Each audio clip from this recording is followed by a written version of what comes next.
एक पेड़ माँ के नाम रायभणी अंचलर आज विभिन्न जगार एक पेड़ माँ के नाम कार्यक्रम में समस्त पंचायतर महिला संगठन क्लब और विद्यालय हतारे चारागछ लगाइबार एक महत्व और सुंदर कार्यक्रम देखा मिलता।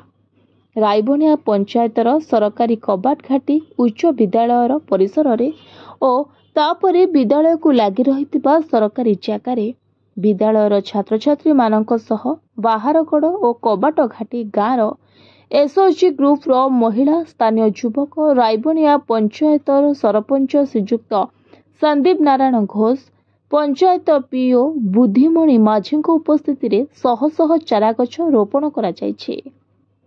एहा सह चारागछर सुरक्षा निमंते बाढ़ करने सह पाख लोकों को गछर महत्व और तार जत्न नेबा आम धर्म तथा कर्तव्य को सरपंच संदीप नारायण घोष ज्ञाते जणाई आग को वृक्षरोपण कार्यक्रम त्वरान्वित करने कथा कहिथिले।